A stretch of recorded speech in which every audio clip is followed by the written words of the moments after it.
Good morning, everybody. This is a brief tutorial about how to read Shakespeare. Shakespeare can be very intimidating, but it is not unapproachable. And if you follow a few tips, then you'll be pretty adept at Shakespeare by the end of the quarter. So, first of all, just a quick overview. What makes Shakespeare so difficult? Well, the Elizabethan English is a big part of it, and we're going to break down some of that for you. The enjambment of lines that makes poetry difficult also makes Shakespeare difficult. Shakespeare also uses a lot of inverted sentences. And so, inverted sentence structure, in addition to really lengthy sentences, can make the text hard to break down. And also, Shakespeare is very metaphorical. He is a poet at heart. And so, a lot of times, metaphors make the text difficult to break down. So, let's take a closer look at some of these. First of all, the Elizabethan English. The pronouns are what you notice first, but really, once you know what they mean, they don't get in your way quite as much as some of the other stuff. Thou, thee, and thy and thine are the ones that you will encounter the most. Thou means you as the subject, like thou lovest me. Thee is you as an object, I lovest thee. So whereas in modern English, the word you is both subject and object, they have different versions of that word for subject and object like you find in French and Spanish. Thy or thine both mean your, the possessive. The difference is that you use thine before a word that starts with a vowel and thy before a word that starts with a consonant. So thine eyes shine brightly, but you would say thy hair is lustrous. So those are the main pronouns that are going to be a problem. The verbs can also be difficult, and the two most common are these helping verbs that we are used very frequently, just like we use helping verbs very frequently. So instead of has or have, they say hath. He hath told me so. And instead of are, they say art. Thou art lovely. And we encountered that in the poem that we read last week. Shall I compare thee to a summer's day? Thou art more lovely and more temperate. And so I think you will become accustomed to these very quickly. Also, the many verbs end in est, like up here, I lovest thee. And sometimes the ed gets pronounced for meter. That doesn't really get in the way of our understanding, but sometimes, especially if you're listening to the audio, it might throw you off to hear it pronounced that way. So just be aware that these are that est and pronounce, the ed gets pronounced sometimes for the meter. Other problems with Elizabethan English. This one is really kind of tricky until you have to kind of stop and think about it. These shortened words with apostrophes. So we ran into this in the sonnets that we read last week with I apostrophe or apostrophe T. And really any word can be abbreviated like this, and that can make it kind of complicated. So you just kind of have to pause and think, what are they really saying here? And so I apostrophe is usually in, th apostrophe is the, apostrophe T is usually it. And then tis means it is. There is usually an apostrophe right there. I just left that off. An apostrophe D is a past tense verb. So if, for example, it said shorten apostrophe D, it just means shortened. And that's kind of Shakespeare's way of letting you know you're not going to pronounce the ED as a separate syllable. All of this is done for the sake of meter. All of these little apostrophes are done for the sake of meter. And so you do not have to read them that way. When we are reading them in class, you can say in, the, it. I mean, tis. Tis is a word. You can say tis. The most confusing one in Hamlet, and this one took me a minute the first time I read it. I had to really think this through. The apostrophe A, didn't mean to do that. Apostrophe A in Hamlet means he. This doesn't make any sense to us visually, but if we think about it with a British accent, A was my lover, then you can kind of hear how apostrophe A could be he. What is A about? What is A about? It's a really thick accent, and I'm not sure that, I don't know if I'm doing it justice, but that just kind of logically helps me understand why apostrophe A would equal he. You really do kind of have to do a mind shift here and look for that one. Write it down somewhere, burn it into your brain because it is used frequently. I mean, the pronoun he is very common and they almost always say apostrophe A. It will be very confusing if you don't burn that one into your brain.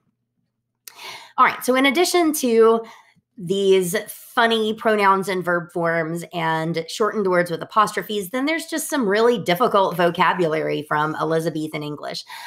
I recommend that you read this with a dictionary app nearby to look up some of those words that are either old-fashioned, they are extra elevated, or quite often in Shakespeare, it will be a word you recognize, but you don't understand why he's using it that way. And so you'll encounter several of those, and you just kind of have to think, okay, is that a metaphor? Is he just being creative? Or, and sometimes I don't really know the answer to that either. Is that something they really said in Elizabethan times, or is that just Shakespeare being artistic? Sometimes that answer is not very clear. A couple that I noticed in scene 1 that you will encounter is they say most like to mean probably or most likely. Also, the word well met gets used a couple of times, which either means good to see you, like, hello, well met, my friend. Or later in the play, like when they're doing the fencing match at the end, they might say, well met, which means good job, jolly good. And so just be willing to kind of think around the meaning of things rather than knowing what every single word means. Sometimes you just have to get what the phrase means in general. All right. Another problem that occurs when you are reading Shakespeare is the enjambment. Shakespeare wrote this in blank verse, which I told you last week means unrhymed iambic pentameter. And so he breaks up the text like a poem. Therefore, you have to read the play like a poem. Don't stop at the end of the line.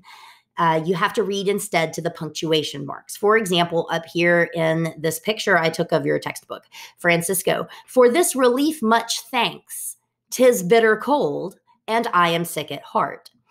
If you were to read it, for this relief much thanks 'tis, bitter cold, and I am sick at heart, it doesn't make as much sense. And really something as simple as just reading it to the punctuation mark can help your comprehension more than you realize.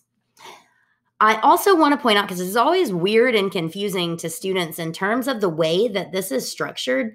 Like Bernardo says, have you had quiet guard? And Francisco says, not a mouse stirring, but it writes the not a all the way over here.